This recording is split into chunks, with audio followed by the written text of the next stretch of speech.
Hey legends, we are back in business. Now I promised you some great cars for 2026 and I'm going to deliver. Right behind me here, the first cab off the ranks is the classic Australian icon, the 1972 HQ Holden sedan. And it's another rescue job. It's a custom build, all the work, bodywork and paintwork completed at another paint shop, and yet again, they've missed the mark. There are some things that aren't right about it, and it's coming here for me to take a look at and fix these issues. So we've got a real mixed bag of work to complete on this QE. I've got a really unorthodox way of doing some gapping that I think you'll find interesting. I've got glass to put in, front and rear. We've got a hood lining that we're going to put up. I'm going to do some general paint repairs and corrections. But first things first, let's have a really good look at the car and have a chat with the owner. It looks like a custom colour to me. Interesting to find out what colour he's gone with it. It's this beautiful bronze, colour-coded bumpers, real custom job. These aren't the wheels that he's using for this. He's just put these old ones on just so his nice new good ones that he's got don't get dirty in the shop here while we work on it. I mean, they still look pretty good, those wheels, though, don't you think? Now, what I do know about this is that the gaps don't line up very well. The owner of the car said that before it got painted, he was invited to go to the other shop to have a look at it, and it gapped up really well. But when they took the panels off and painted it, they had to rush putting them all back on because the company had to shut down. So my job is to gap it. If it was on a rotisserie when they gapped it, and then now it's on a solid foundation, it shifts. And if it was indeed gapped on wheels or on a solid foundation, there's no reason why we shouldn't be able to get those gaps looking really good again. So, fingers crossed. Another thing to fix, big dirty chip in this right rear door. Might have been done fitting it up. Still appears to have good banana body line, that big banana roll through the guard in the front of the door there. Not quite as pronounced through the rear quarter though. I mean, look at that. There's no gap there. Pretty ordinary. LS1. LS1, okay. LS2. Yeah, okay. Decent cam. Yep. It's a starter. It'll probably end up with a couple of hair dryers eventually. I can see it obviously needs gapping. 100%. Can you tell me, when you went into the shop and you noticed the gaps were good before they painted it, they showed you that it all gapped up and it lined up. Yep. Was it on a solid foundation? Was it on wheels or on a solid? I'd taken this chassis down. Mm-hmm. So from memory, yes, I'll go through some photos and check. Yeah, I really would need to know that because it can make a difference, as you might know. If it was gapped up beautifully on a rotisserie and then it was put on its wheels, a solid foundation, and things shift. Yeah. So that can make things more challenging, or it might make it to a point where we can't get it back as perfect as it had it when you went in to see it. Now this was never great. Yeah. It never was. This was replaced. Good. So we can't expect to get these perfect, but we're going to make them as close and as best as we can. I noticed that. Probably the paint. It is definitely a door repaint. You have leftover colour. Yeah, it's all in the boots. Okay. So I'll show you the bits in the boot. Yeah. So if you actually have the colour, I think we could get away with blending that in. I saw this when it came into the shop just then. We've got some crows. See if you can get this. It's up over the roof. We've got crow's feet going on. Yeah. Blew me. I was like, I don't know what we do with that. This area here, to me, is probably the worst in the car. Mm-hmm. This door, whether it needs packing behind the hinge itself. To get that out and to meet that door, we've got this door's got to come down. That's got to come in. So in and down and packing on that door. We got crow's feet on the roof and boot lid. Like I said, when the guy was shutting his, this was the last job coming out of the shop. It was summer and sweltering, and I think we were trying to make it work, and it just didn't. Okay. It just didn't work. Yep. And he didn't have the patience. He was shutting down. He just wanted to get it out. Guy anymore. He was paint only. Yep. And his panel guy had gone. So, well, the reality is, for the crow's feet, the only way to fix it is to sand it back and repaint them. Yep. And address why it's raising. Yep. Just little raising areas. So, I'll let you work out what that's going to cost. It may not be something that I can afford. I understand. Yeah. Immediately. So I'll quote you for this 100%. and that. Obviously, it's here for the gapping and the fit gapping ups. is the big thing in the fit up. Gapping and the fit ups. I'll quote you for the bumpers. Yep. I'll quote you for the boot lid and the roof, Yeah. which will mean also a rear quarter because there's no body lines. We need to basically just clear coat right into the quarter panel. Totally get it. You don't want blend outs here down your pillars. Yeah. So are you supplying the rubber kits, the bolt, everything to fit it all up? Yeah, you've got it all. So it's all in the boot, everything that required to fit the car up. Quarter glass. They're spare bumper, they're bumper wing bolts. Yep. If you're doing a headline, when you do the headlining. I've got the back window, the back glass and headlining in the car. Do you want those now or do you want them later? The hood lining? Yep. Now. All right, so just to recap, Brett needs his beloved HQ restoration finished off. Now, he brought it to me to do that, and just to gap it up, get all the panels all straight and aligned, do the hood lining, get the glass in, front and rear glass, all the rubbers, nuts and bolts and bits and pieces. However, it's becoming a little bit more than that. It looks like I'm going to be rescuing a few things on this that weren't done right in the first place. So let's just go around and have a quick look at all of those closely. I didn't know this, but you probably heard Brett has a cover, an additional cover that Shannon's offer called Laid Cover. And it's for restorationists that accidentally damage panels fitting them up and doing work on their car. So I'm going to quote this one for an insurance claim. I'm going to quote to blend the colour into this rear quarter panel, which will also mean I'll need to paint the roof and the other quarter as they're all sort of joined together with no body lines to separate them. And hopefully if that claim comes through, there'll be a little bit of additional cash in there for Brett to be able to fix the crow's feet that are on the roof and on the boot and around, well, at least cover a lot of the costs. So we're going to get that quote done, but no matter what, that door's getting done one way or another. Now, the paintwork looks reasonably nice. It's got a nice flat glassy finish. However, I can see that it has been lightly sanded and buffed to flatten it down. And as it's sat over the last year or so, some of that haziness from the sanding and buffing is starting to come back. Yeah, there are definitely swirls there and haziness from the sanding process. You may be able to pick up on that a little bit, maybe not. But I'm going to go over that again. I'm just going to give it a really good cut back again. He said there's plenty of clear coat on there, so it was flow coated. I feel that there is going to be plenty of paint on there for me to give it another really good cut and just and polish up, shine up, and just make it look less hazy. And believe it or not, this door is actually fully shut, and it sits about 0.5 centimetre out from the rear door. So that could be something that's going to be hard to fix, or it could be something quite easy. But one way or another, we've got to fix that.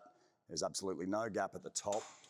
The top of this door has actually been shaved off due to it probably smacking somewhere up here as it got shut. We have leftover colour. Without that, I would be very nervous about the paintwork, but having the exact colour makes a big difference. Now, the colour is called Soprang Bronze in Duxone. So we'll use that to fix the door and all the other little paint issues. We've got a hood lining in there that we're going to put in. All the other little bits and pieces. He's got clip kits. He's got some rare spares rubbers around the quarter glass. He's even got a little interior light there. So, yeah, everything we need apparently, but we'll see. Gapping and aligning car panels from somebody else's restoration can be a real headache. For one, I don't know if it ever lined up or gapped properly in the first place. Now, Brett swears that when he went to see the vehicle before it got painted, the gaps and the alignments were really good. But right now they're looking horrible. So whether the car was on a jig or on solid foundation, I don't know. But, you know, we've got massive gaps between the door and the guard at the top. We've got a terrible gap between the plenum and the door.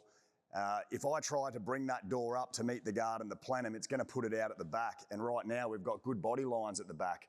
So when you try and fix one area, it puts out another area. What I've got to do is I've got to try and find a real happy medium between all the gaps. So some aren't going to be perfect and some are going to look a lot better than others, but it's about trying to find that middle ground. Well, this isn't a very good start. I've had to get a torque wrench. I've got a very stubborn bolt here trying to get this front bumper off. I tell you, it must be threaded on or something. Just try and get the feet involved.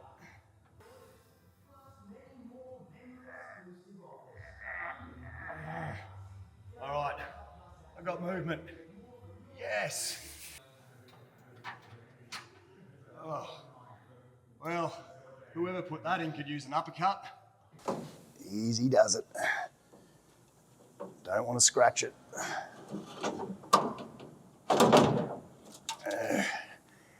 Voila. All right, taking a bumper off yourself can be dangerous for scratching the paint, so just be careful to always protect your panels. I've stuffed some rags in up under the bottom corner. As I release the bolts, the bumper's going to want to drop down and touch that corner there, so I'm just protecting that on both sides. See, it's just dropped down and touched there. Sort of put a bit of pressure on it. It's going to want to fall as soon as all the bolts are released. You just got to be very careful. Pull it away.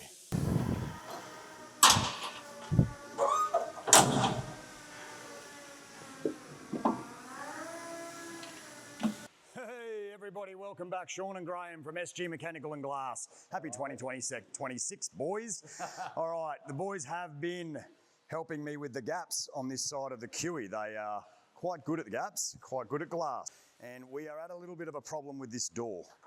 All right, so check this out. They've made some improvements. They've got the guard to tuck in a bit closer to the plenum, but we've still got this gap here. The guard is proud by about 3 or 4 mil. We cannot seem to get it to meet up with the door, and it is super solid on that guard there. It's pulled in really tight by the bolts at the rear.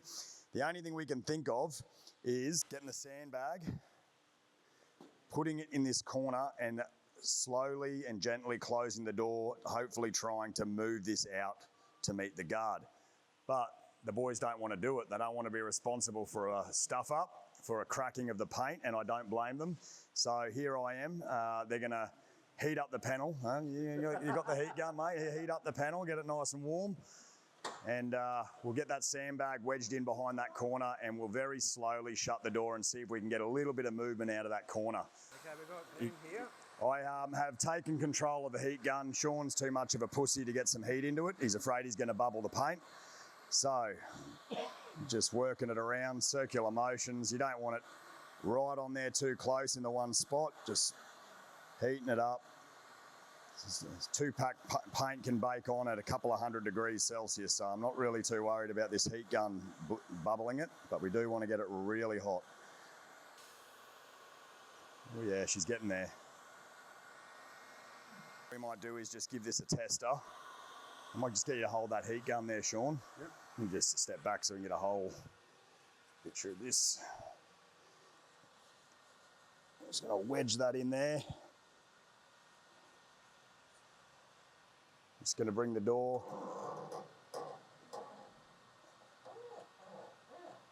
And if you hear a crack, that's just the paint cracking, which is not what we want. All right, I'm just going to see if that's made any kind of improvement. Shut the door.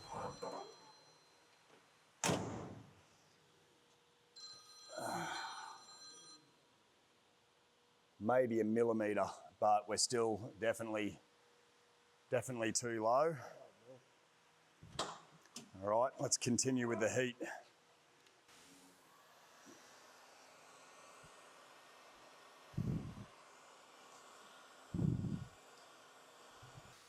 Just slam it? Just slam it. Well, I'll do it a few times gently first before I get to that level. I just want to see if it's actually moving. It's not moving? Move your hand so I can see it.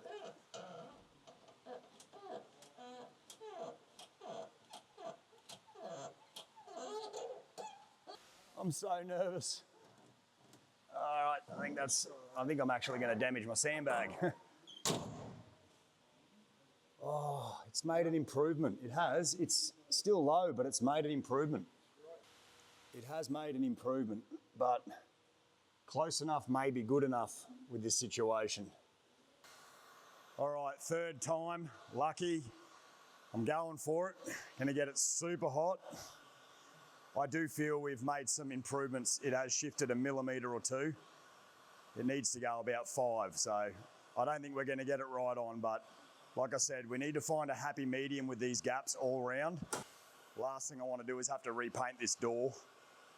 but I also want to give him back a car that he's going to be happy with. All right, Shawnee, get ready to grab the heat gun. Let's go. Just want to get just the corner. Just the corner. Slam it. I don't want to slam it, Graham. It's probably just going to put a hole in my sandbag more than anything. Oh, look at that, perfect gaps. Oh, it's lining up beautifully. Let's leave the sandbag there. We'll just leave that there. Do you think you'll notice? I don't think you'll notice the sandbag there. Because, I mean, that feels beautiful. All right, let's pop the sandbag out. See if it's made.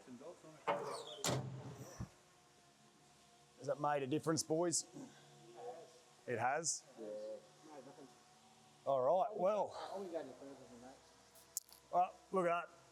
Yeah. I've got better gaps, but I busted my sandbag. Oh well, it's just a little stitch job, but definitely a big improvement on that. So that's how you do it professionally at home. Just grab a sandbag and don't be afraid to give the door a really good shutting on it. All right, our next sandbag job, bringing up the back of the bonnet in the middle, throwing the sandbag in that while Sean shuts the bonnet. We just don't want to hear a big crack.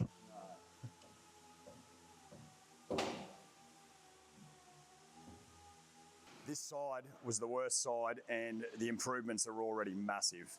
I mean, just have a look at the gaps between the doors. The body lines are respectable. Now, in the restoration work, whoever did this has got the body line running through here and then it just seems to just pop up here, as you can see. And that's actually making it look a little bit higher than that body line. As you can see, it sits a bit higher. But that's just simply because of the shaping of this door. So that's where the body line should be running through. But yeah, just missed the mark a little bit there. But the door gaps are pretty consistent right through. Running up here, running a little bit closer. We've managed to drop the top down quite a lot. There is still about a mil or two, a bit high there, but I think we can play a bit further with that. The gaps here are respectable running down between the rear door and quarter panel through the dog leg. And the body lines are lining up quite nice there. And as you saw with our sandbag work, we've got a major improvement here as well. Round 2 for the sandbag on the bonnet. Now, gapping isn't always about just adjusting bolts and hinges and strikes. Sometimes you really just got to put a little bit of pressure into the panels themselves, but it's really risky. You know, you don't want to be putting dents and lows in the panels as you push and pull and prod. You just got to do it bit by bit and hopefully don't make a big mistake. Yeah, that's looking pretty much on point now. It sits just a little bit over that way. It's like about a mil or two that way. If we could maybe work with the hinges, the nuts, the bolts and the hinges and just bring it over a mil or two. You said these are a Temu product. You can buy them from RCE, but you can get from Temu. They actually look good, don't they? I think they look good. Yeah. The hinges look good too. I don't mind them. They look tidy. Just a bit more of a modern look about it, you know? And I mean, it's a custom build, so why not? Well, you've always, with the original ones, you've always got flex, you've got slot, and don't get me wrong, if you've got a good set, people actually rebuild them now, but the old sets, very hard to line up because they're spring loaded, so it always puts twists on your bonnet and on your guards and whatnot when you're trying to straighten everything up. Bushes are always wrong. Yeah, there's always a lot of play in the old ones, isn't there? All right, we're not going to use a sandbag to try and bring this door out to meet the front door, so we're just going to put a spacer in there and we're going to make one up ourselves. Now, Graham over here's got a little bit of sheet metal. There's a Sharpie for you, mate. No, fuck it. Yeah. Oh, that was such a simple task, Graham. It was. There it is. There you go. All right. Cut inside the black line. Yeah, so we've got 1.2 thick steel. I think that's all we're going to need. 1.2, we'll bring that up beautifully. So you're going to take the meat around this metal off with the guillotine. Just chop it up a bit easier.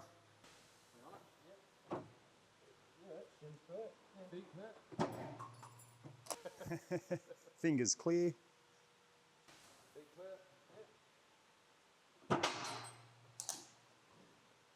Fucking awesome shit, Mr.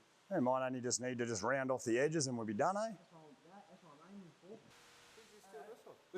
for. I actually got this off a resto shop over at Slacks Creek. Oh, really? Yeah, they were getting a bigger one. They wanted to get rid of this. I needed one, so it worked out well. Damn, got a bench grinder there. I think we'll just tidy it up and good to go. Yeah, don't take a dump, Sean. You need all the weight you can get on that.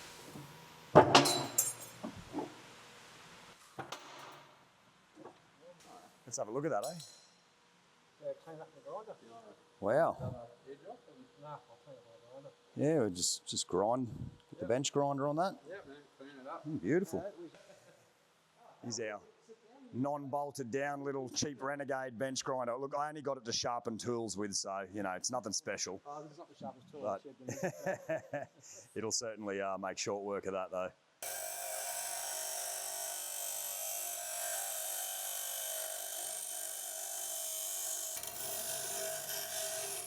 All right, size it up.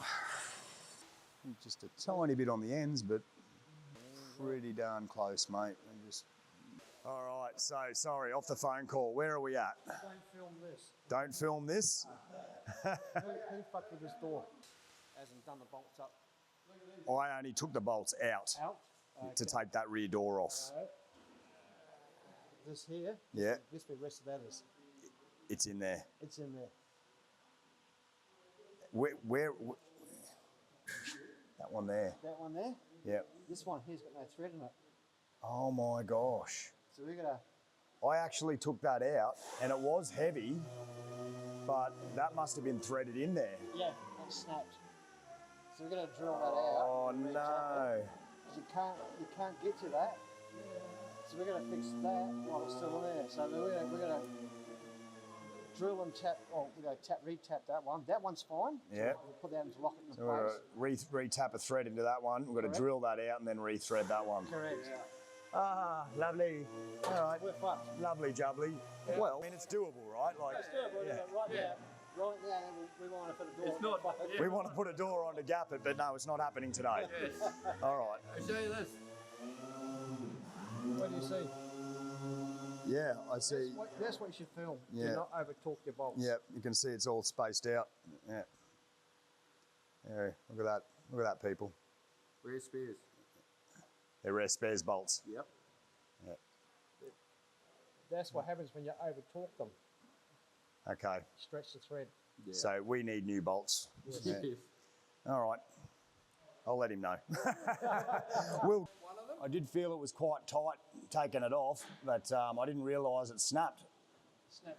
No. Well, I took the door off myself, so I'm trying to hang on to the door and everything, and I'm like, you know, yeah.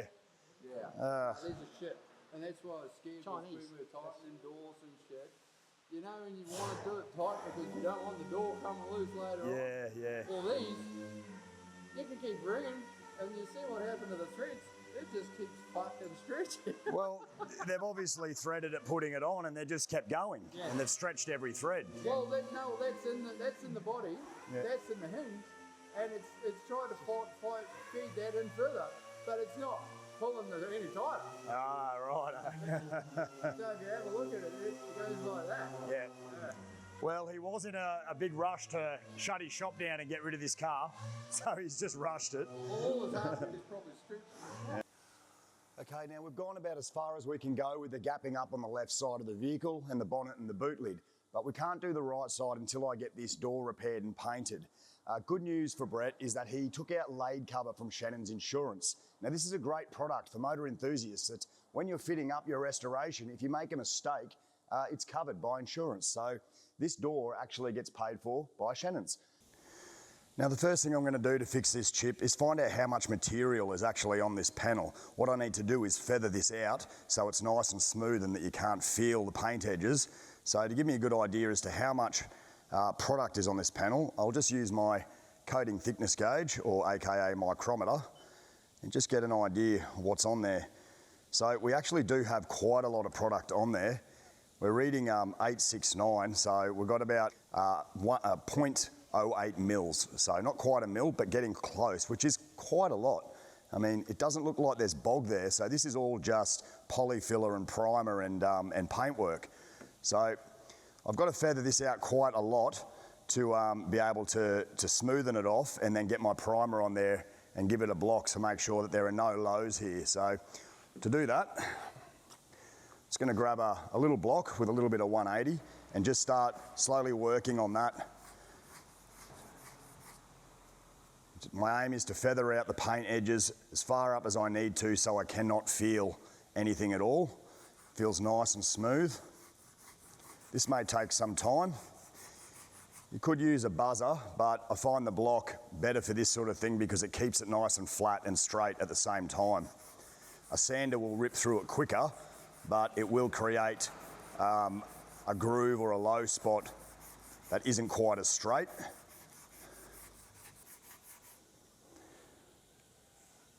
As you can see, the top coat is starting to feather back, and you can see there's at least 1, 2, 3, 4, 5 different coats on here between layers of primers, undercoats, paint, clear coat.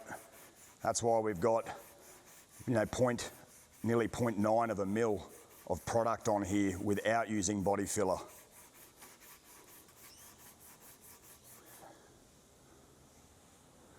I want to keep my sanding work below the body line. I don't want to do any damage up here. We will paint the whole door, but I want to keep the repair as small as possible.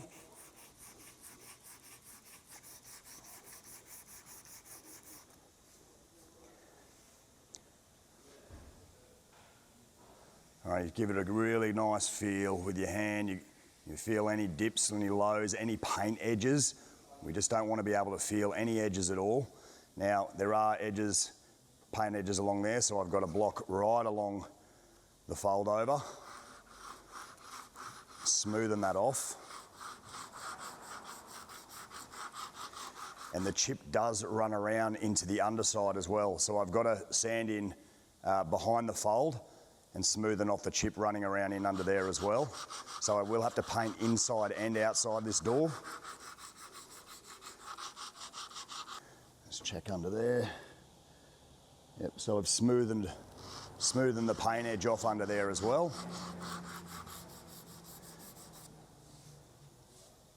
All right, that feels really nice. It's nice and smooth. I'm going to just sand it a little bit further out here because I've got to prime this area now, and I'm going to use UV primer. I'm going to show you this product. It's a really great product for small patch repair, and UV primer when cured just goes off so hard, harder than regular primer in a short time. So it's really good for patch repairs that requires a quick repair. Now I've got a piece of spongy Mirka 400 here, and I just want to reduce those 180 scratches from feathering out this little paint defect to a 400 grade.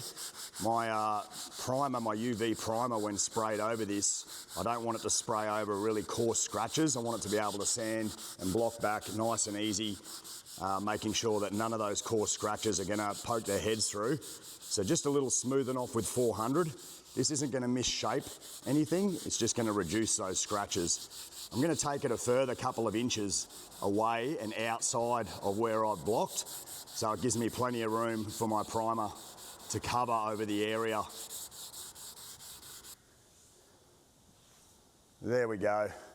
So we're about, sort of 5 or 6 inches out from the actual repaired area as to where I've sanded, so that gives me plenty of room to bring my primer out here and give it a good blocking when it's done. All right, so this is the UV primer. It's a PPG product, one choice, little spray can, rattle can. It's an excellent innovation for small, fast repairs. It sets off rock hard and it allows me to get this door painted. A couple of hours I can paint this door over this, really good. You need to have a UV light though, so I've got my UV light and stand here. I can adjust that in all directions. After I've sprayed my coating on that, it only takes one good solid wet coat. You can get runs with it, so be careful. You kind of got to sort of have a pretty good trigger finger with it, but you do want a full, even flow of UV primer on there. Then we turn the light on and we put it on at about 6 to 8 inches away from the repair and leave it for 3 minutes. After that 3 minutes, we wipe it down and we can start giving it a good sand and a block back. All right, I've done a little hard mask right on my body line. I don't want to get UV primer over to the top. It doesn't matter if a little bit of dry UV primer spray gets on the lower part of the door. We are going to be rubbing it down nice and smooth anyway. I'm just going to concentrate a nice heavy build up on this patch here.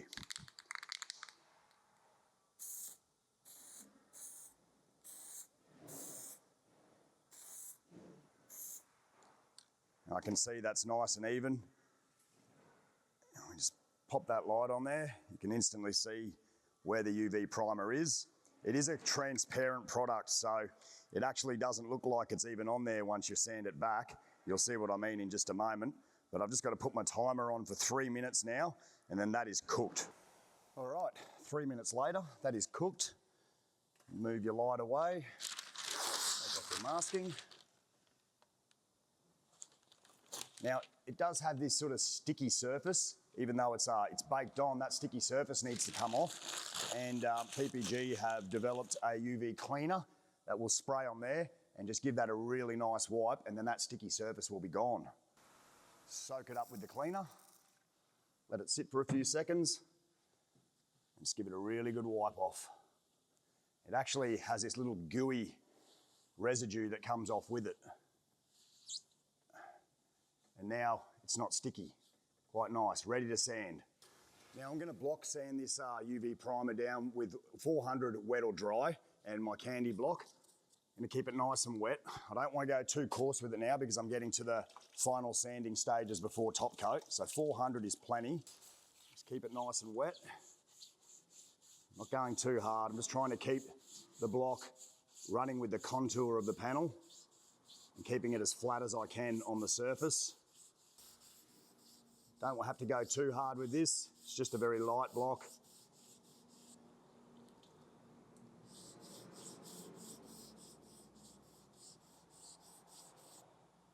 Remember, always feeling. If you feel any wobbles, you just got to keep going, but that just feels beautiful. All right, so from my 400 grade sandpaper, I'm going to go to 800 wet or dry.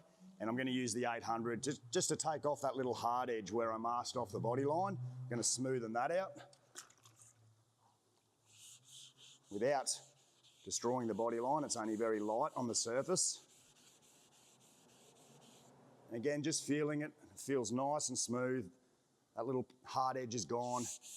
And then I'm going to use the palm of my hand just to go over those 400 block marks, block scratches, and just reduce it down to 800 grade sandpaper. Just a little one on my edge.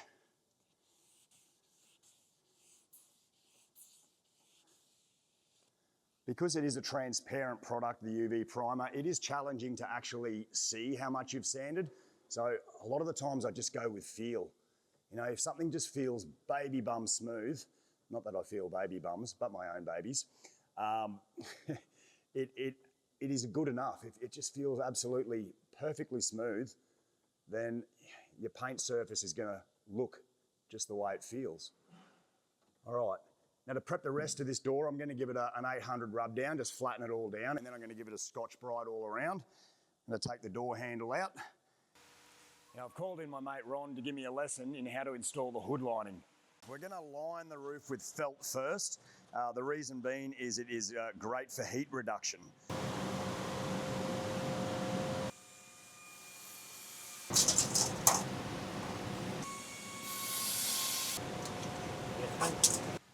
What's the saying? Measure twice, cut once.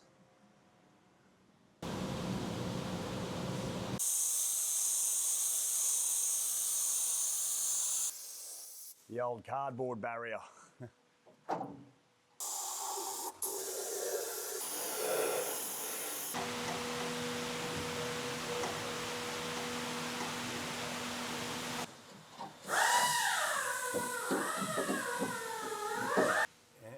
So that's what holds that little light fixing in. Yes. Okay.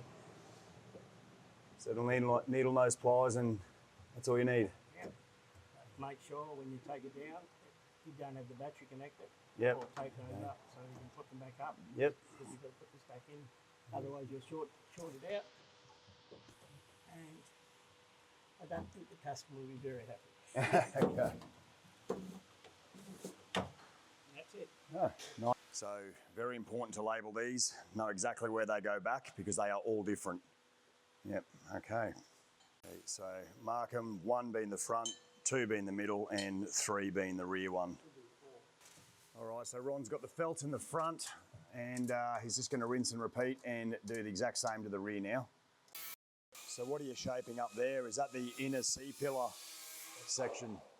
So that's going to cover those holes to reduce sound, noise coming through from the boot. Hey look, they almost look like a woman's stiletto boot.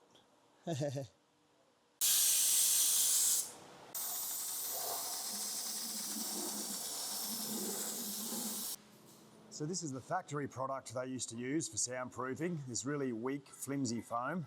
This 12mm thick, dense felt is going to work far better for soundproofing than this crap. So this is a great idea.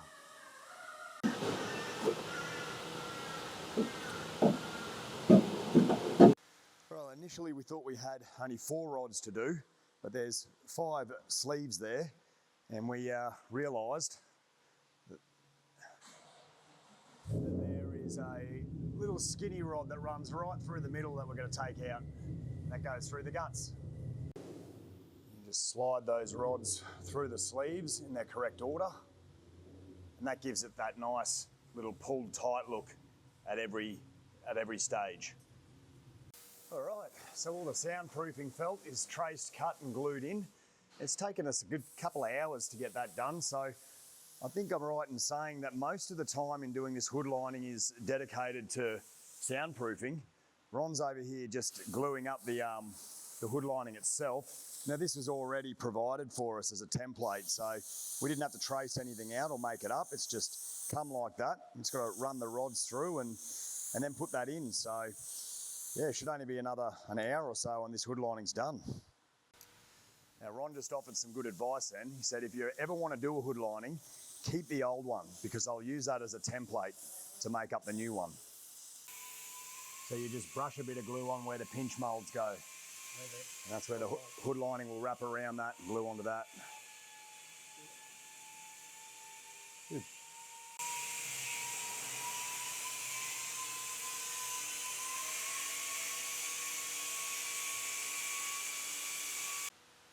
So once you've brushed this glue on, you've sprayed it on the hood lining, how long does it take before that glue is gone off too much and you can't use it?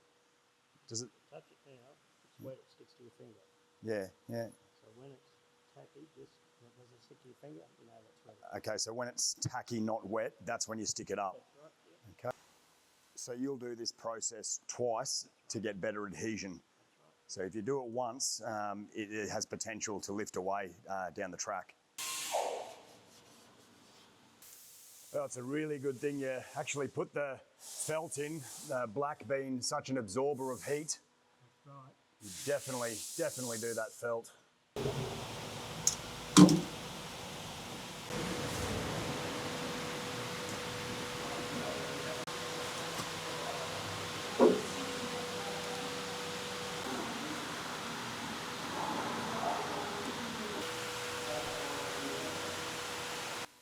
So you just tuck it in under that And when the trim goes on, little seal. Yeah. there's little lugs there that will tighten it onto those. Okay. So these little tiny triangular sharp tip lug things, it goes in there and sits on that, That's right. holds it in. When you put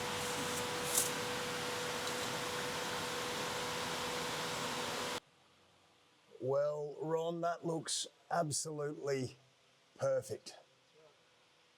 I mean, bugger all crinkles, just a few little ones here and there.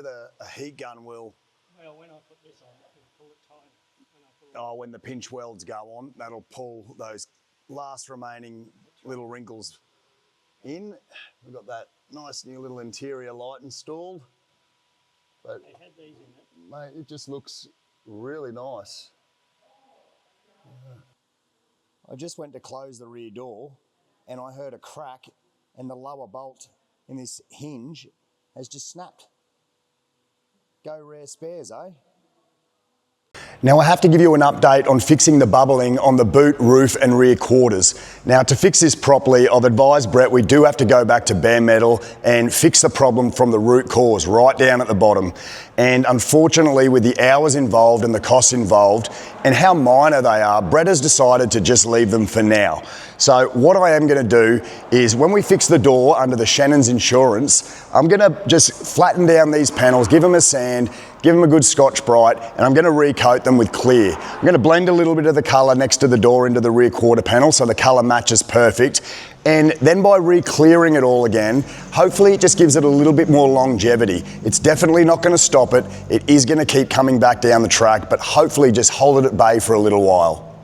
Now another change of course is we're not going to be doing the bumpers. Brett was always in two minds about whether he liked the colour-coded bumpers, and the cost of me to repair this paint lifting around where the bolts go in is really not that viable, considering you can go and buy brand new Rare Spares chrome bumpers for around about $700. So he's just decided he's going to do that. So I've taken these off for no reason, but that's okay. We'll put them back on, so at least it's all fit back up for him when he comes to pick the car up. Now, in all of Brett's bits and pieces that he's providing, I couldn't find any new coat hanger hooks for his interior. These ones were really corroded, you know, I had to sand them back quite a lot. They were getting really chalky, you might know, they just deteriorate. But I've sanded them nice and smooth. What I'm going to do is I'm going to dip them in some satin black 2-pack finish and hang them up to dry. Just a nice, easy, quick way to fix them and make them look tidy without having to go and find new ones. I've got a little cup of hardened satin black. And yeah, I'm just going to try and see if I can drown this in there all the way around on both sides. Just like that. Hopefully there'll be no bubbles on there. And there we have it. Is that bog? Yeah, it looks like bog. Wow. Got a really big chunk of bog there, and the pinch mould can't get onto it. We're going to have to dig that out just so we can get this lacing, this pinch mould lacing on there. The lacing's on, which is pulling that hood lining nice and taut around the edges, pretty much getting rid of just about every little crinkle there is. Ron is also going to be installing some vinyl just down this inner C-pillar so it runs in nicely into the seats. The seats are black trimmed as well, so it's going to match up nicely. Ooh, pop goes the weasel. Look at that. He's just covering a massive hole. Oh dear. So we had to remove that to get the moulds on there and probably even the kick plates, but I am going to have to fill that in before we do so. You can see that's just been a very quick patch job. Now, I have a feeling that this is meant to be a water drain. I think I've seen that in the past, and this just looks actually too perfect to not be factory or to be what's required to be there. After all, we do have the channel for the water to run off somewhere, so I'm going to tip a little bit of water in there and to see if that comes out under the sill somewhere. Let's just see if we've got any dripping going on. All right, yep, we've got a drain there. So I believe that we are not meant to seal that up completely, but it does have bare metal there and it does look ugly, so I'm going to clean it all up. And the other side has been filled in the same with bog. So a big chunk of bog covering that one, and the pinch mould can't get on that as well. So we'll chisel that out and do the same, dress it up nicely and seal it. All right, so just got to give it a good sanding, clean the surface rust off it first, and then I'll just rub a little bit of rust converter on that, brush a bit on there and treat it. All right, so you can see it's nice and clean. All right, now I'm going to clean this metal with Dioxidine. The process is a piece of Scotch-Brite, Dioxidine in a cup, a damp rag and a dry rag. You get a little bit of the Scotchy and the Dioxidine acid. It's a very mild acid. I mean, I should have gloves on, but I'm only doing a little tiny repair. My hands are like bloody toughened. So if you've got very sensitive skin, definitely put gloves on. I'll probably recommend it anyway. Anyway, give it a really good scrub with your Deoxidine, then your damp rag wipe it, then your dry rag dry it, and the final thing you do is give it a blow dry. And now if you look at that metal there, that bare metal, it is as clean as it's going to get. There is no signs of surface rust on that, and any traces of surface rust have now been neutralised. All right, so what I've got here is a 2-part epoxy Epotec underbody coating, and I'm just going to brush that on nice and thick, just like that. Don't need to put any primer down prior to this stuff. It's super heavy duty and it goes off really well. You just got to make sure you cover all your bare metal. There we go.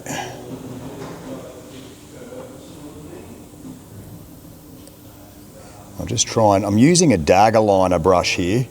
A dagger liner brush, you know, you use for brush touching and running little like paint edges down the edges of doors. But I like this brush for little jobs like this because it's long and it can get right up into the cavity, into the holes. All right. Now that epoxy seal has flashed off enough for me just to brush a little bit of the Soprang bronze over the top. And yes, I'm brushing it on, but for something that's not going to be seen, you just want it to look a lot closer to the rest of it. Sort of blend it in a little bit. The kick plate and the carpet's going to cover all of this.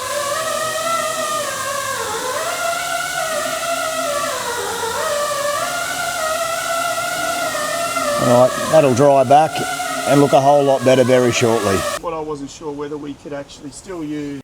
Unfortunately, Brett's interior was also botched. Whoever did his seats really did a terrible job.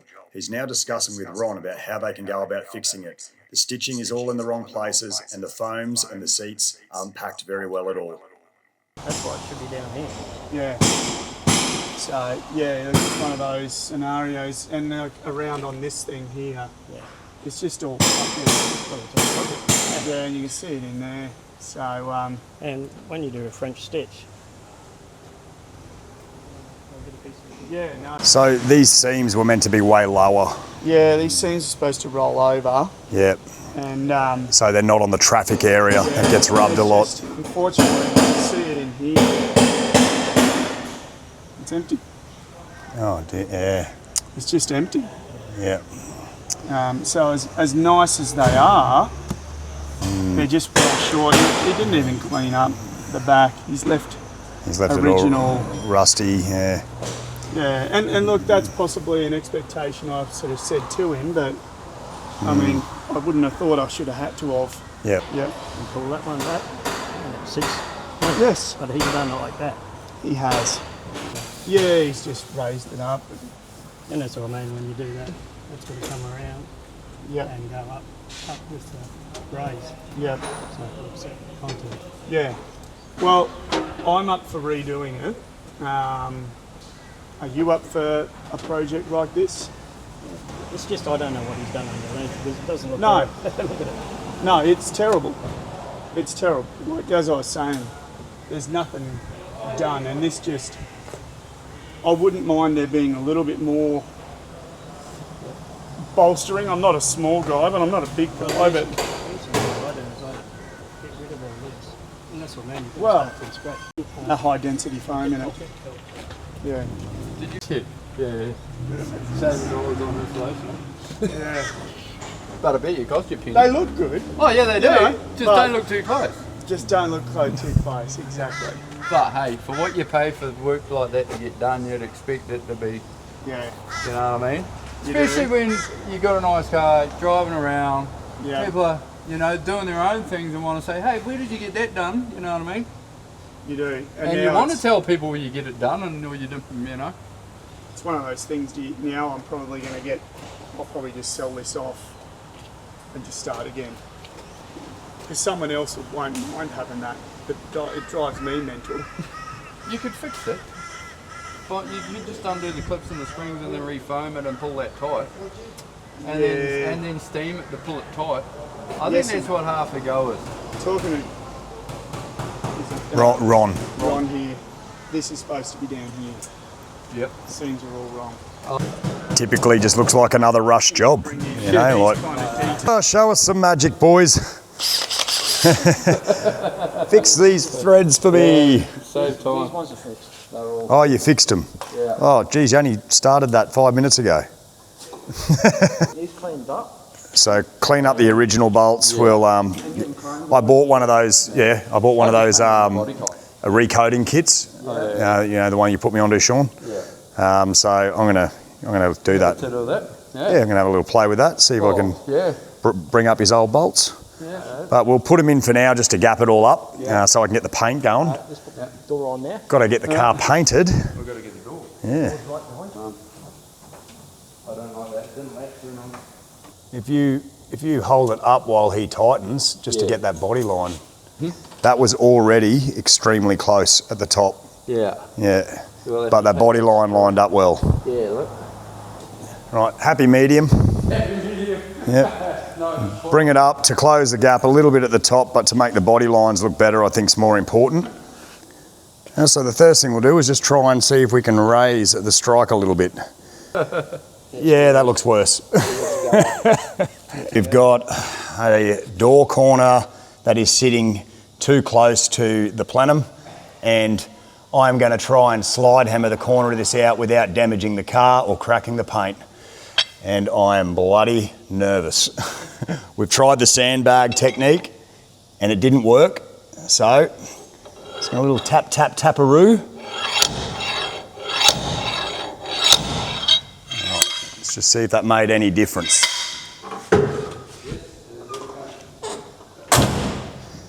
Let's have a look. No, we've still got a very proud guard. You can see the door has dropped down about 5 mil too close to the plenum. We're going to go again. The worst thing I can do is actually like pull it up and crack the paint and misshape the panel. Just trying to get a couple more mil out of it. Does that look like it's moved at all to you, Graham? There's a little bit. There's a little bit. So we can put it in here somewhere and sort of. Get it right on the corner. Yeah. Round 3. Clean space. That concentration look. The Michael Jordan tongue out. Strike angle.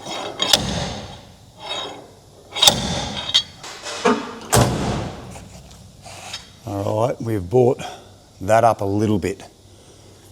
It's still low here, and I don't think there's much we can do about here. It's too solid. And we have spent so much time getting these gaps good that there's got to be a happy medium of something not being great, and it's going to be here. Now, Brett told us that this was never good and that he was okay with it not being perfect because this has all been welded in, another job done, and it was put in the wrong place. So at some point we've just got to go, that's as good as the gaps can get without doing major work. So I think we're going to leave that, but look at the rest of it. We've got nice gaps here, we've got good body lines lining up. It does come through a little too close at the door frames, but if we bring them up or we try and widen them, it then puts it out at the other end of the car. So again, happy medium. I'm pretty sure this is about as good as we're going to get the driver's side of this car. All right, so now we can move on to the paint process. Let's get stuck into it. Prepping painted surfaces just for clear coat is quite a simple process. We don't have to take the sanding process back too far. All we need to do is make sure that the clear coat adheres to the panel. Now, I don't want to use anything too coarse because I'm not going to be basing this job. I'm only going to be clearing it at the rear of the vehicle. Again, we're just blending colour through the left rear quarter panel so the colour matches. Now 1200 wet and dry is not too coarse. What I can do is I can block any tiny little lifts and bubbles that are starting in the paint first, getting them nice and flat. Once they're blocked nice and flat, I can go around and give it a very quick flatten down just with the palm of my hand, and then a Scotch-Brite to finish. Just the grey Scotch-Brite, not the red Scotch-Brite, guys. It's too coarse. So just a matter of a little bit of a 1200 on a block, a nice bucket of really clean, little bit of soap in their water just to clean the panel at the same time. And I've identified my few little bubbles, and I'm just going to keep blocking those areas until it's perfectly smooth. I can literally just see the bubbles knocking the heads off them. Okay, it's flattening down really easy. Now, again, this isn't going to fix this underlining problem, okay? What this is going to do is hopefully just hold it at bay for a little bit longer. But again, this is just for a blend purpose of a colour and making sure that there are no wet outs with clear coat. It's just all uniformed all over. Last thing I want to do is actually break through my clear coat. If I break through my clear coat, then I have to rebase it. So it becomes a bigger job, and I've only got a limited amount of original colour to work with. So I just want to make sure that I don't go too far with it, but just far enough to flatten it down. Now, for me, the best way to know if I've gone enough is just to feel it with the palm of my hand. If it just feels perfectly smooth, I can't feel any raises or lifts or bubbles, then I know I've done the job and I can move on to the next. A few little bubbles in this top right corner. It's not going to take much to flatten them down. Just 5 to 10 strokes back and forward over them, trying to make sure that I'm working a large area at a time so as to not put any lows in the surface. Once I've completed blocking down all my high spots, my little bubbles, I can just move to the palm of my hand to just give it a really quick rubbing over, just to take the heads off anything really minor that might be poking its head up. Scotch-Brite won't do this as well rather than wet and dry sandpaper. So I'll do this first and then I'll just finalise my preparation with some grey Scotch-Brite. Now, another reason we finish our surface prep with Scotch-Brite is because it gets into little nooks and crannies that flat paper can't get to, such as around all the window apertures and in the drip moulds here. You can squash it right down in there and give it a little vigorous rub, and it'll just sand everything right in there. And that's what we want. We want a nice key in the paint, a nice sanded surface for our clear coat to stick to. Without that, you're going to give yourself problems. Starting work before my team leaves me with the task of pushing the car into the booth myself.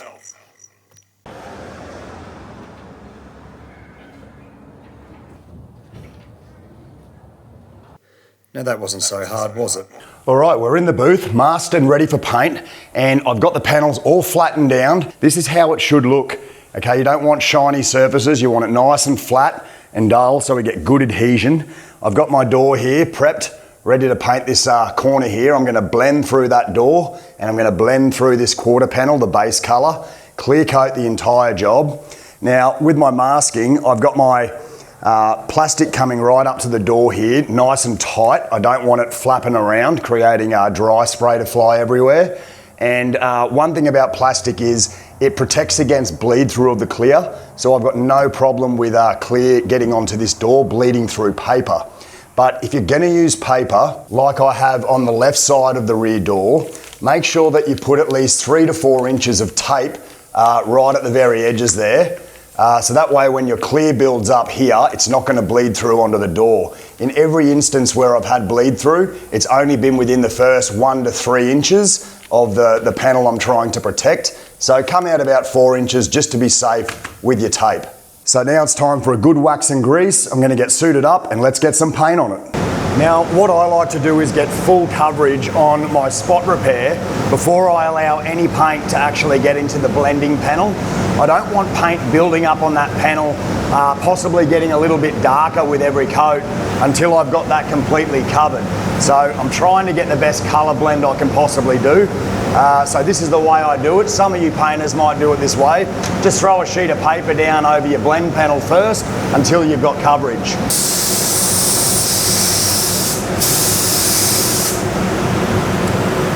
As you can see, it's covering very easy. It's just a very light half coat to begin with. Gonna need to do a few of those. And with every coat, I'm gonna start flicking my wrist out through the door, just allowing some of that dry spray to blend in through that door. I'm gonna keep my colour away from the front of the door. All right, coat number 2.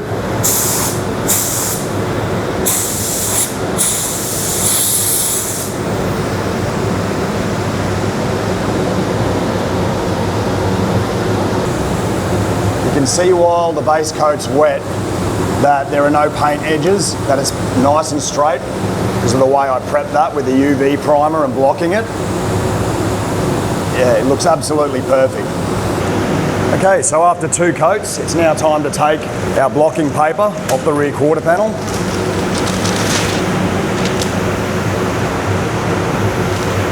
And then I'm just gonna blend my colour into the front of that rear quarter panel as well. Just flicking my wrist out there.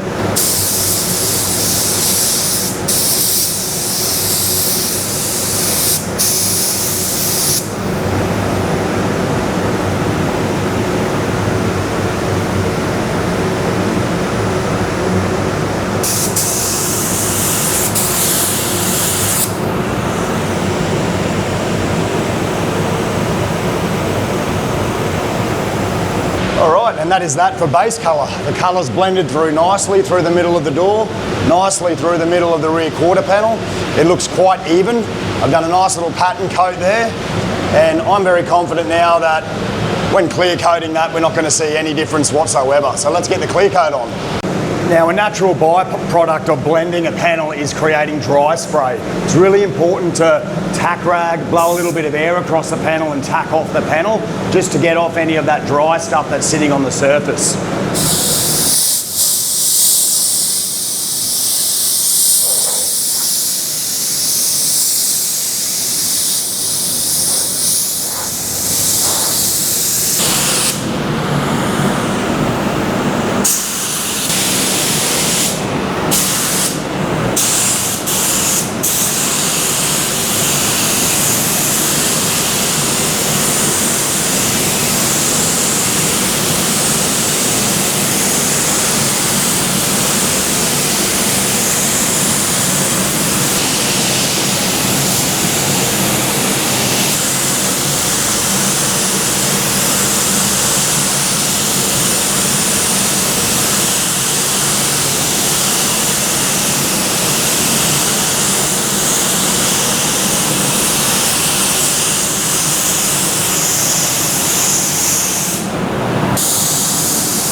Now, it's been a few hours since I've applied 3 heavy flow coats of clear on this roof, and as a result, it looks like a piece of glass. Truly does look remarkable. However, a couple of small issues have popped their heads up, and this is a result of the previous job. When I flattened down the surface, I couldn't see any defects, but pinholes are so micro, and they can easily be missed. And a few have poked their heads up now, after laying down this clear coat. What it does is it magnifies the pinhole by about 10 times as it all pools around it and creates this little volcano type look. So I'll turn it around and show you the pinholes, but not to worry, it's quite an easy fix, especially when the paint is still soft. Rather than when it's really dry, you've got to sand them and then apply the clear coat, let it dry and buff it back. I can now just drop a tiny little bit of hardened clear into each dot, and it's going to melt in there and bite to the already soft paint. And by the time this car is completely dried and cured, I'll be able to give that a little bit of a slice down and buff it up, and you'll never know they were ever there. So let's take a look at them first. So you can see that dot there just reflecting in the light. We've got one there, we've got another one there, 2, 3. There's about 5 pinholes there that I need to fill. So I'm going to just mix up a little bit of hardened clear coat and just dab that right in that dot. And then tomorrow, when it's all cured and dried, I'll be able to just slice that back and buff it up, and they will have completely disappeared. But other than that, just have a look at what a flow coat does.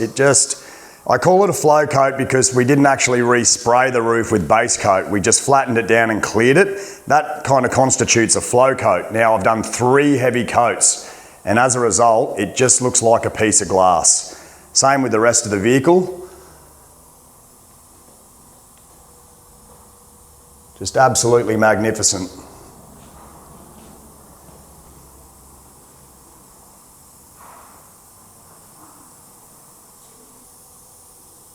Yeah, not going to get much better than that. All right, so I just got a little bit of mixed up hardened clear here in this PPS cap, and just going to get a little dob on there on the end of this brush. It's a tiny little fine tip brush. Now, keeping a steady hand is quite challenging. I do try to rest whatever I can off the panel, but trying to keeping the hand steady, and just very so carefully let it drop. You don't want to sort of splatter it on there, you just want it to grab onto the panel and drop in. And just looks like a little clean droplet like that. And when that dries back, I'll be able to block that nice and flat with some very fine wet and dry and give it a buff up, and you'll never know it's there. All right, it's the next day, and my little dot of clear, which just looks like a little droplet of water, has gone off rock hard. So now I'm going to get a little bit of 1500 wet or dry, and wet, I'm going to block that with a nice hard block until it's perfectly flat from the panel. You can actually see it blocking down. You can put a little like texture mark over it. You put a little black texture mark over it, it acts as a guide coat. Once it's removed, the marker after blocking, you know you've kind of got it flat, but I've done this for so long now, I kind of know when to stop. I can feel it, I can see it. Just keep working it. All right. So we've got a little hazy patch, 1500 grade sandpaper hazy patch, but a completely flat surface now. I can't buff that up with 1500. I'm going to go over that with some 2000 and then finish off with even 3000 grade wet and dry before buffing it up. That way it'll buff up really easy and that haziness won't come back. Well, I've got several others to do, and then I'm going to give the whole car a really good cut back again. Just reduce that haziness and shrinkage from the original job on the rest of the panels. Go over my work. It does give it a better improvement, even though off the gun it is really nice and glassy. Just going over it with that buff and the swirl remover just gives it that extra, 10% better, 10, 15, depending on how it came off the gun. But it is definitely well worth doing. So I'll probably spend a good half a day just buffing and polishing up this vehicle. But then we just got the glass to go in. The boys are expected to be here today to put the glass in, and we're going to be drawing to the end of the job. This is interesting, isn't it? It stays there. That's the decoration. That's decoration, is it? Yeah. You can hang some tinsel off that, mate. Yeah. Christmas all year round. Yeah, definitely. So it looks like the glass is the easy part. Putting the moulds on is a little bit tricky part, eh?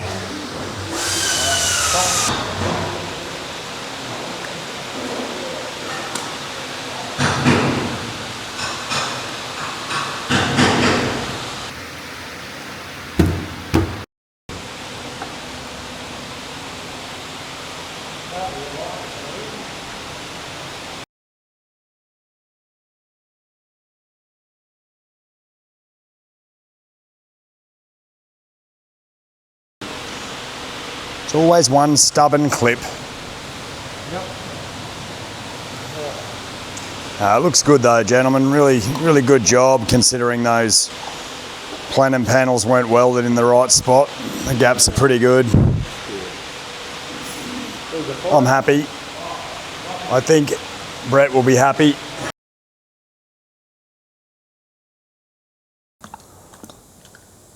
I've given these panels all a good lamb's wool cut back. And it's now time to give it the swirl remove. The swirl remove is of utmost importance after cutting. It removes all the swirls and all the hologramming that paint can look like once it's been cut. So this is a quicker process. It'll only take me maybe an hour to do this whole car. And then it's just a matter of wiping it all down, giving it a good clean, and then finishing with a really good quality hand wax.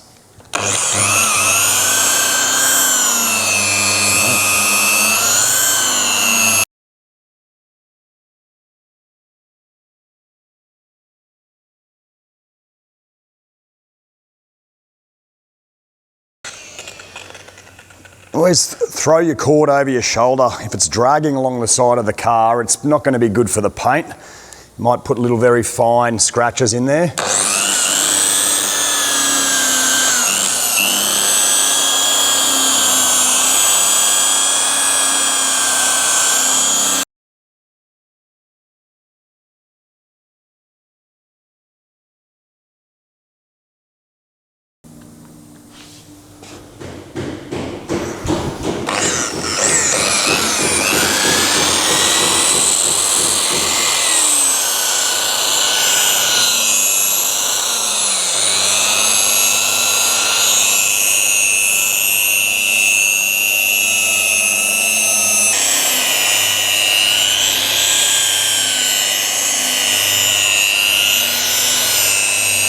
So after I've completed each panel, I just like to wipe the residue down nice and clean off each panel as I go. It does tend to dry and get a bit more challenging to wipe off if you leave it on there for a period of time. So wiping as you go just takes that little bit of a edge off and makes it a little bit easier to do. And you can also check your progress, see if you need to keep going in any areas. So really good idea, clean each panel as you go. All right, just a little bit of a tip here when buffing. Your buff spins this way, right? So looking at it, it spins clockwise. Now, what you do not want to do is make sure that at a high speed, you're spinning your spin onto a body line or any sharp edge whatsoever. So always spinning off the ends of your doors and off your body lines is the only way to do it without damaging or possibly burning through those edges. The reason being, obviously, you're creating heat, you're creating friction, and too much heat and friction on those lines and edges is going to burn through the paint, and then you'll be left with a touch-up. So always just spinning off the line, off the edge, and down onto your body line running over the top, not back into it. So if I was to actually turn my buff around and do it this way, or this way, onto this door, that would be a no-no. It's going to be spinning hard onto that door edge. And same with the rear door. You can even just crack your door a little bit at the front, so that way it's not spinning onto the edge of the rear door. There's a nice little gap there. And you just buff off the edge like that. When you do your rear door, you've got to be careful not to hit the edge of your front door, okay? Because that's where your buff can then burn through the edge of your front door. So unless you're very skilled with keeping that buff right off the edge, like I am, I would suggest you can run some tape down it or even crack the door open just a little bit and then buff your back door with your front door open. So just a little tip there. You see it so much, you see edges burnt, door edges all taken back, and that's just generally from amateur buff work. So running the spin off the edges and trying not to put too much friction on them is going to save you a lot of headaches.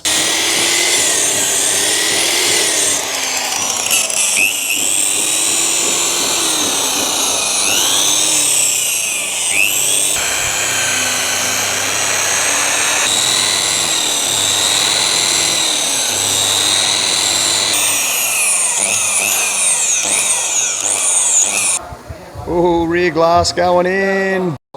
When you were putting it down, I got 20 mil gap, no more. Ooh, that's goo. Luckily, it can just be cleaned right up. Well, this little beauty is just about ready to go home. Unfortunately, we received the wrong rear glass for this door, but Brett just came in and gave us the correct glass. So we're just going to pop that in now and give it a final little polish up, and then she's ready for the final walk around. I mean, this is something truly beautiful. You know, I get really upset when cars come out of shops and they're just not done right. I see the heartache it causes people. I've seen grown men brought to tears with the distress that it causes. It's not just a car to them, it's more than that. It's their livelihoods. And the best part of my job is being able to make that go away. They bring a car to me, I can correct those problems and just really give them something that they can be proud of. And that truly is why I do this. And Brett's truly stoked with how we finished off his car.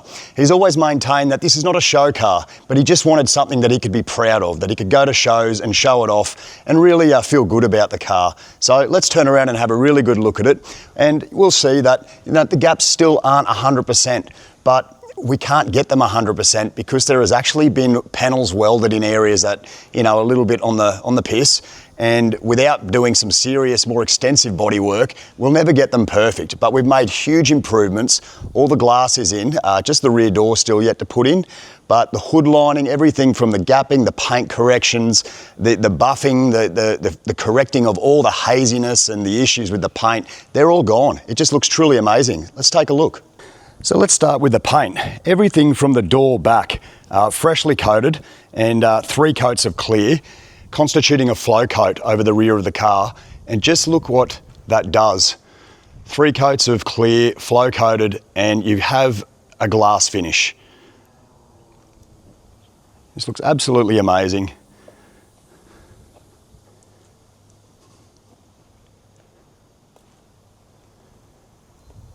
Now, the gaps on this side of the car and body lines were all terrible. They weren't lining up well at all, but now you can see they're actually quite respectable. There's a little bit of a difference up here where the plenum meets the door, and same on the other side. These were the panels here that generally when they were repaired were probably put in a little bit of an obscure position. So there's only going to be a happy medium we can get with that. But the rest of the gaps, tops of the doors, all there lining up quite nice. The doors open and shut nice and easy. And all the haziness in the paint from the previous job where whoever did it rubbed it down and buffed it up but didn't really get into it enough and didn't buff it back correctly is now completely gone. So the front and the rear have tied in really nice and the entire car looks uniformed and beautiful. I would have to say that this is our worst gap here. So we've got the guard just sitting a little bit proud of the door and this little nasty gap here and a bit of a larger gap here. Now to fix this we'd have to do some more extensive panel work to correct that. But for now we've just made sure that we've got it as good as we can so that we don't throw all the gaps at the back out. So again, this is just the compromise and the happy medium we can do. But a massive improvement, and Brett is he's really stoked that we've even been able to come up with it this good. Ron has done an amazing job with this hood lining. Those pinch moulds have really taken care of those last little crinkles around the edges. It looks absolutely flawless. Now, whoever Brett took his interior to also botched it. All the seat foams and packing were loose and wasn't enough in there and uneven. The stitching wasn't where it was meant to be. So many little issues with that he's going to take it to my mate Ron, the upholsterer, who did his hood lining, and he's going to get all his seats redone and his door cards with Ron. Now, Sean and Graham have done an amazing job putting the front and rear glass in. It takes a special kind of glassy to be able to put these in and with all these chrome trims without doing any damage to the paint and also getting the trims to line up flush against the body panels. So they've just done an incredible job. I mean, a few little gaps here and there due to some of the restoration issues, but for what they've done, I mean, they've really gone above and beyond. So I guess I just want to thank all my team for helping deliver this beautiful result for Brett. But most of all, I want to thank you, my supporters, those of you that watched this video right to the end and liked and subscribed. It really does mean a lot to me and it gives me the urge to keep on going and trying to produce better content every time. So thank you again for supporting me. This is me, Glenn, Reed Custom Garage, and I'll see you on the next one.